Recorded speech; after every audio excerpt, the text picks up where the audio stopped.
नमस्कार मेरे प्रिय विद्यार्थियों, कैसे हैं आप लोग। आशा करता हूं आप लोग अच्छे होंगे और स्वस्थ भी होंगे। सबसे पहले हिंदी एजुकेशनल चैनल में मैं आपका हार्दिक अभिनंदन करता हूं। आप जानते ही हैं, इस बार पश्चिम बंगाल सरकार ने उच्च माध्यमिक शिक्षा हेतु क्लास 11 और 12 के लिए एक नया सिलेबस तैयार किया है जो सेमेस्टर बेस पर आधारित है। क्लास 11 में महाकवि सूरदास द्वारा रचित कई पदों को भी शामिल किया गया है। आज मैं इस वीडियो के माध्यम से महाकवि सूरदास द्वारा रचित एक पद की व्याख्या को लेकर उपस्थित हुआ हूं। चूंकि यह परीक्षा सेमेस्टर बेस पर आधारित है, इसलिए वीडियो शुरू करने से पहले मैं आपको यह बता देना चाहता हूं कि आप इस वीडियो को शुरू से लेकर अंत तक देखने का प्रयास कीजिएगा ताकि आप सभी प्रश्नों का उत्तर आसानी से दे सकें। तो चलिए अब समय न लेते हुए महाकवि सूरदास द्वारा रचित एक पद की शब्दार्थ सहित सप्रसंग अर्थ या व्याख्या को अत्यंत ही सरल भाषा में प्रस्तुत करने की कोशिश करता हूं। इसे आप ध्यान देकर सुनने की कोशिश कीजिएगा। पद का वाचन। सूरदास के पद शब्दार्थ सहित सप्रसंग अर्थ या व्याख्या या भावार्थ। बिनु गोपाल बैरिणी भई पूंजी, तब ये लता लगती अति शीतल, अब भई विषम ज्वाल की पूंजे। वृथा बहती जमुना खग बोलत, वृथा कमल फूले अली गूंजे। पवन पानी घनसार सजीवन, दधि सुत किरण भानु भई भूंजे। उद्धव कहियो माधव सु, मदन मारी किन्ही हम लूंजे। सूरदास प्रभु को मगजोवत, अखियां भई बरन ज्यों गूंजे। आइए पद का वाचन करने के बाद इस पद में जो कठिन शब्द आए हुए हैं, सबसे पहले मैं कठिन शब्दों का अर्थ आपको बता देता हूं ताकि व्याख्या समझने में और व्याख्या करने में आपको कोई दिक्कत न हो। आइए सबसे पहले शब्दार्थ। बिनु यानी बिना, गोपाल यानी श्री कृष्ण, बैरिणी यानी वैरी या शत्रु या दुश्मन, भई यानी हो गई है, कुंजे यानी पेड़ पौधों व लताओं तथा झाड़ियों से भरा हुआ बाग। तब ये यानी पहले ये, अति यानी बहुत, शीतल यानी ठंडा, भई यानी हो गई है, विषम यानी कठिन या विकट, ज्वाल की पूंजे यानी आग की लपटें, वृथा यानी बेकार, बहती यानी बहना, जमुना यानी यमुना नदी, खग यानी पक्षी, वृथा यानी बेकार, अली यानी भौरा, गूंजे यानी गूंजना, पवन यानी हवा, घनसार यानी कपूर, सजीवन यानी संजीवनी या जीवनदान देने वाली, दधिसुत किरण यानी चंद्रमा की किरणें, भानु यानी सूर्य, भई यानी हो गई है, भूंजे यानी भूनना या आग में जलाना या पकाना। हे उद्धव यानी हे उद्धव या हे मधुकर, कहियो यानी कहना, माधव सो यानी श्री कृष्ण को, मदन यानी कामदेव, मारी यानी मार डालना, किन्ही यानी किया है, हम यानी गोपियां, लूंजे यानी पंगु बना देना, प्रभु को यानी श्री कृष्ण को, मग यानी रास्ता, जौबत यानी प्रतीक्षा करना या इंतजार करना, अखियां यानी आंख, भई यानी हो गई है, वरन यानी एक तरह का या एक प्रकार से, ज्यों यानी जैसे, गुंजे यानी गुंजा के, लाल रंग के छोटे छोटे बीज या बेल। आइए शब्दों का अर्थ बताने के बाद अब मैं संदर्भ आपके सामने प्रस्तुत करता हूं। संदर्भ।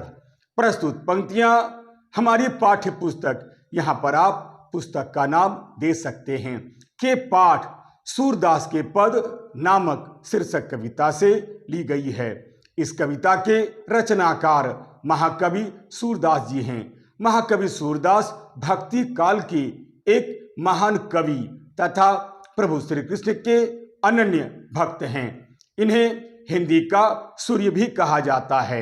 यही नहीं, महाकवि सूरदास जी को वात्सल्य रस का सम्राट कवि भी कहा जाता है। प्रस्तुत पंक्तियां महाकवि सूरदास द्वारा रचित सूरसागर से अवतरित है। आइए संदर्भ बतलाने के बाद अब मैं प्रसंग आपके सामने प्रस्तुत करता हूं। प्रसंग, प्रस्तुत पद में महाकवि सूरदास जी ने प्रभु श्री कृष्ण के विरह में गोपियों की जो मनोदशा हो गई है, इसका बड़ा ही मार्मिक वर्णन किया है। गोपियां श्री कृष्ण से दरअसल बहुत प्रेम करती थीं। वह उनके बिना एक पल भी रह नहीं पाती थी। गोपियां प्रभु श्री कृष्ण के बिना 8-8 आंसू बहाती रहती थीं। संयोगवश एक दिन प्रभु श्री कृष्ण अपने मित्र उद्धव को गोपियों को समझाने के लिए गोकुल भेजते हैं कि वे बहुत जल्दी आएंगे, परंतु उद्धव वहां पहुंचकर मौका निकालकर गोपियों को निर्गुण ब्रह्म का उपदेश देने लगते हैं। साथ ही साथ ज्ञान और योग की शिक्षा भी देने लगते हैं। परंतु गोपियों को उद्धव द्वारा दिया जाने वाला उपदेश या संदेश उन्हें बिल्कुल अच्छा नहीं लगता है। प्रभु श्री कृष्ण से अत्यधिक प्रेम होने के कारण उद्धव द्वारा दिया गया ज्ञान उपदेश उन्हें बिल्कुल अच्छा नहीं लगता है। इसलिए उद्धव द्वारा दिए जाने वाले ज्ञान को वह बिल्कुल स्वीकार नहीं करती है। श्री कृष्ण की अनुपस्थिति में आज उनकी क्या स्थिति हो गई है, गोपियां इसका वर्णन बड़े ही सुंदर ढंग से उद्धव के सामने प्रस्तुत करती है। गोपियों की सारी बातों को सुनने के बाद उद्धव निरुत्तर हो जाता है। उद्धव से कुछ कहते नहीं बनता है। इसी प्रसंग का उल्लेख यहाँ पर महाकवि सूरदास जी ने बड़े ही सुंदर ढंग से किया है।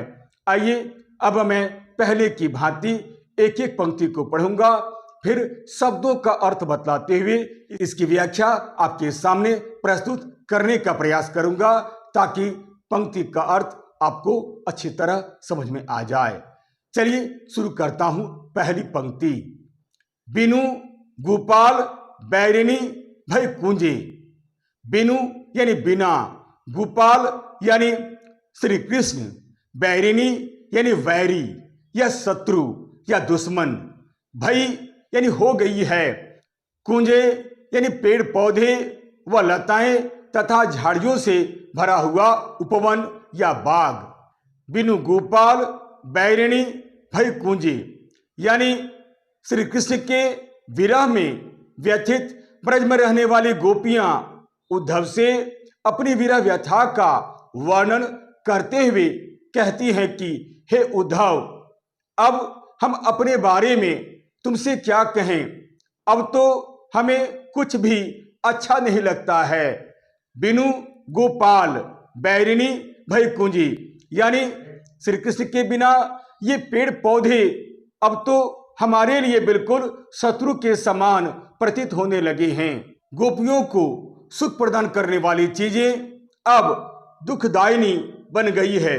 बिनु गोपाल बैरिणी भय कुंजी यानी गोपाल के बिना अब सब कुछ शत्रु जैसा लगने लगा है। यह एक मनोवैज्ञानिक तथ्य है कि यदि हमारा मन प्रसन्न रहता है तो हमें बाहर का वातावरण भी सुखद लगने लगता है।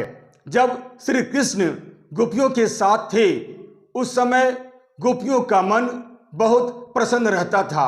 गोपियां सदैव प्रफुल्लित रहती थी और ब्रज की प्रत्येक वस्तु में उन्हें आनंद प्रदान करती थी। परंतु जब अब श्री कृष्ण उनके साथ नहीं हैं तो सब कुछ उल्टा हो गया है। अब ये पेड़ पौधे तथा ये लताएं और झाड़ियां उन्हें दुख देने में लगी हुई हैं। यानी प्रभु श्री कृष्ण के मथुरा चले जाने के बाद सब कुछ उल्टा हो गया है। ये पेड़ पौधे अब उन्हें जलाने पर लगे हुए हैं। तभी तो ये गोपियां उद्धव से कह उठती हैं कि हे उद्धव, बिनु गोपाल बैरिणी भय कुंजी यानी कृष्ण के बिना ये सुख प्रदान करने वाली चीजें यानी ये पेड़ पौधे, ये लताएं और झाड़ियां अब हमें दुखदाई लगने लगी है। ये पेड़ पौधे हमें जलाने लगे हैं। ये पेड़ पौधे, ये लताएं हमें श्री कृष्ण की बहुत याद दिलाते हैं। ये हमारे दुख को दूर करते नहीं हैं, बल्कि ये हमारे दुख दर्द को और ज़्यादा बढ़ा देते हैं। इसलिए ये पेड़ पौधे, ये जंगल, ये कुंज अब हमारे लिए शत्रु बन गए हैं तथा शत्रु की भांति हमें कष्ट पहुंचाने लगे हैं। अब अगली पंक्ति देखिए। तब ये लता लगती अति शीतल, अब भई विषम ज्वाल की पूंजी। तब ये यानी पहले ये, अति यानी बहुत, शीतल यानी ठंडा या ठंडी, भई यानी हो गई है, विषम यानी कठिन या विकट, ज्वाल की पूंजे यानी आग की लपटी। तब ये लता लगती अति शीतल, अब भई विषम ज्वाल की पूंजी। गोपियां अपनी वीर व्यथा का वर्णन करते हुए आगे उद्धव से कहती हैं कि हे उद्धव, अब हम अपने बारे में तुमसे क्या कहें। जब प्रभु श्री कृष्ण हमारे साथ थे तब ये लताएं, ये पेड़ पौधे, ये बाग बगीचे हमें अत्यंत ही शीतल लगा करती थी, किंतु जब प्रभु श्री कृष्ण हमारे साथ नहीं हैं, ये हमें आग के लपटों के समान जला रही हैं। अर्थात अब प्रभु श्री कृष्ण के वियोग में ये लताएं, पेड़ पौधे, बाग बगीचे भयंकर आग की लपटों के समान लगने लगी हैं। तब ये लता लगती अति शीतल, अब भई विषम ज्वाल की पूंजी, यानी उस समय ये हमें आनंद प्रदान करती थी, परंतु अब प्रभु श्री कृष्ण के चले जाने के बाद ये हम पर आग की लपटें बरसा रही है।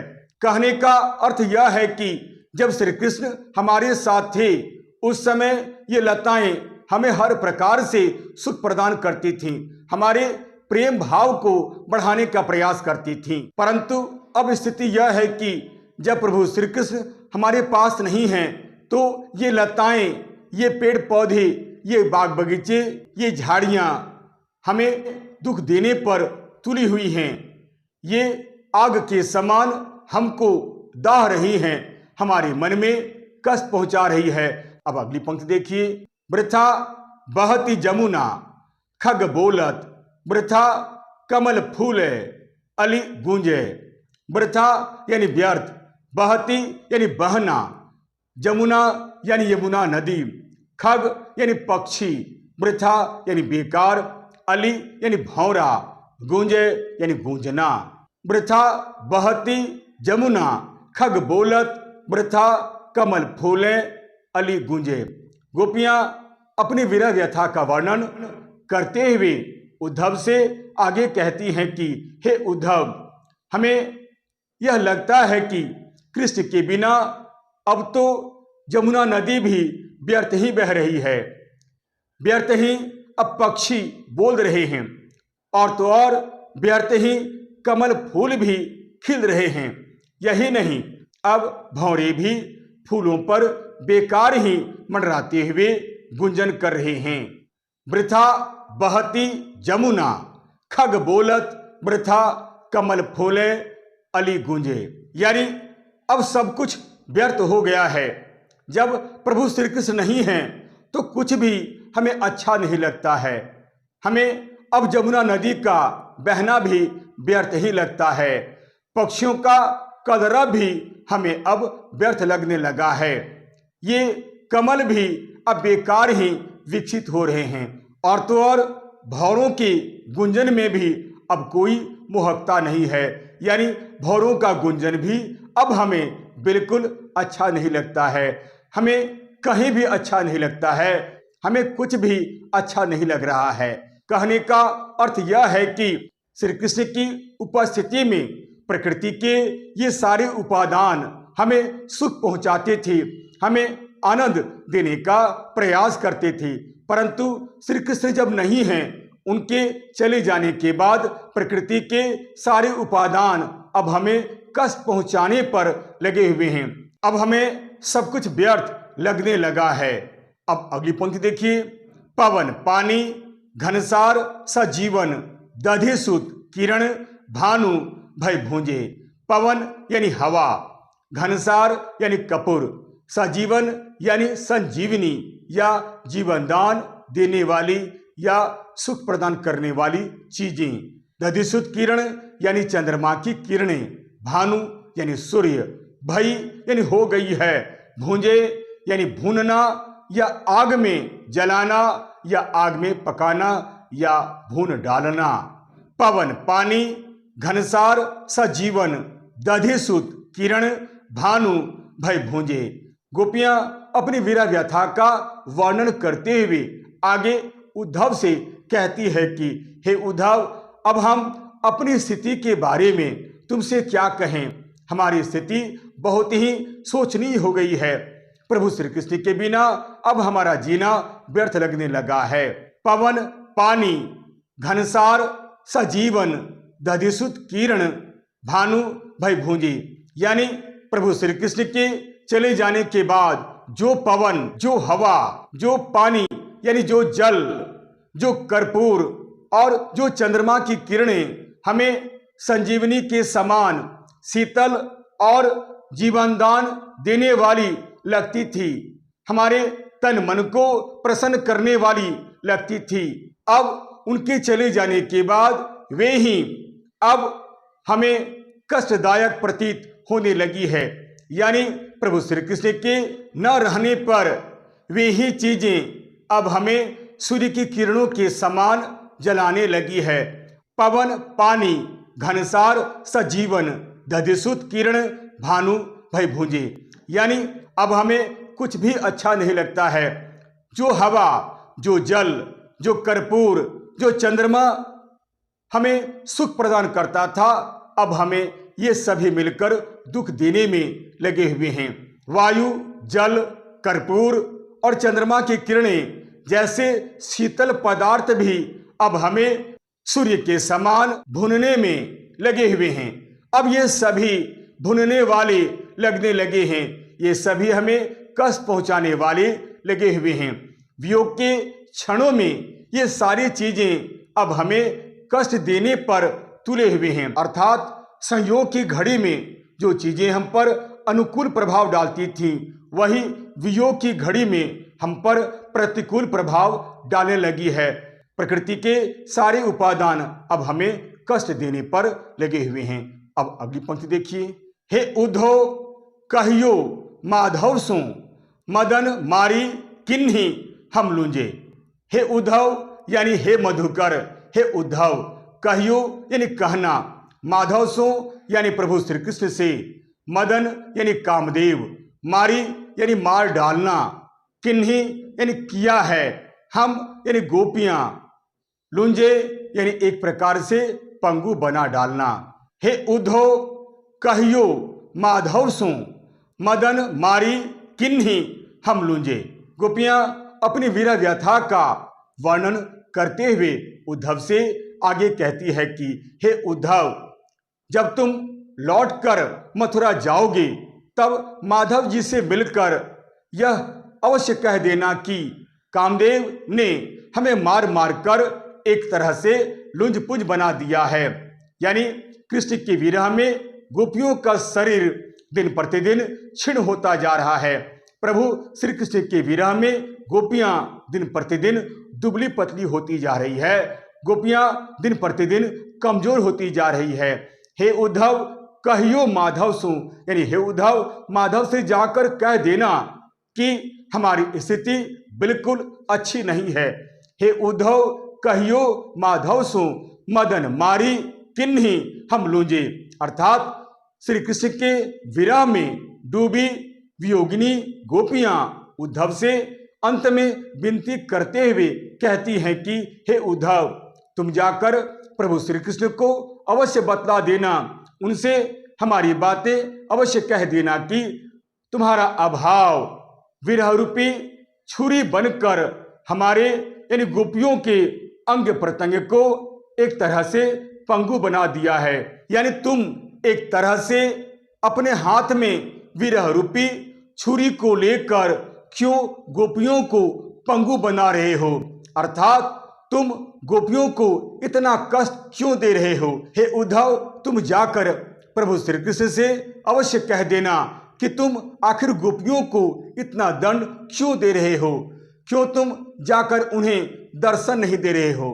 तुम जल्द से जाकर गोकुल पहुंचकर गोपियों की विरह वेदना को दूर करो, क्योंकि जब तक तुम गोकुल नहीं पहुंचोगे, जब तक तुम गोपियों को दर्शन नहीं दोगे, तब तक उनका दुख दूर नहीं होगा।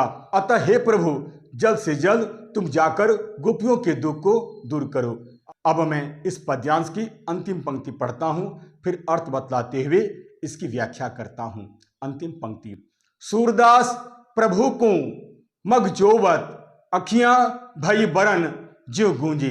प्रभु को यानी श्री कृष्ण को, मग यानी रास्ता, जोवत यानी प्रतीक्षा करना या इंतजार करना, अखियां यानी आंख, भई यानी हो गई है, वरन यानी एक तरह से, एक प्रकार से, ज्यों यानी जैसे, गूंजे यानी गुंजा। गुंजा लाल रंग के छोटे छोटे बीज या बेल। महाकवि सूरदास अंत में गोपियों के माध्यम से कहते हैं कि हे प्रभु, गोपियां तुम्हारे दर्शन को न जाने कब से लालायित हैं। सूरदास प्रभु को मगजोवत यानी प्रभु श्री कृष्ण के दर्शन को पाने के लिए गोपियां न जाने कब से लालायित हैं। अतः जल्द से जल्द तुम गोकुल पहुंचकर दर्शन दो। तुम्हारे दर्शन के लिए गोपियां लगातार मार्ग देख रही हैं और मार्ग देखते देखते गोपियों की आंखें पूरी तरह से थक गई हैं और थक कर गुंजा के फूल के समान बिल्कुल लाल हो गई हैं। सूरदास प्रभु को मगजोवत अखियां भई बरन ज्यों गूंजे, यानी प्रभु श्री कृष्ण की प्रतीक्षा करते करते गोपियों की आंखें अब थक गई हैं और उनकी आंखें बिल्कुल गुंजा के समान लाल हो गई हैं। अतः हे प्रभु, आप उन्हें शीघ्र से शीघ्र दर्शन दे दें। सूरदास प्रभु को मगजोवत अखियां भई बरन ज्यों गूंजी। अंत में महाकवि सूरदास प्रभु श्री कृष्ण से कहते हैं कि हे प्रभु श्री कृष्ण, गोपियां न जाने कब से आपकी प्रतीक्षा कर रही हैं और रास्ता देखते देखते गोपियों की आंखें बिल्कुल गुंजा के समान लाल रंग की उनकी आंखें हो गई है।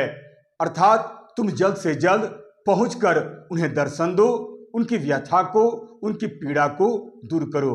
हे प्रभु, जल्द से जल्द गोकुल पहुंचकर उन्हें दर्शन दें और उनके दुख को दूर करें, क्योंकि आपकी प्रतीक्षा करते करते, राह देखते देखते उनकी आंखें बिल्कुल गुंजा के समान, गुंजा के छोटे छोटे बीज या बेल के समान लाल रंग के हो गए हैं।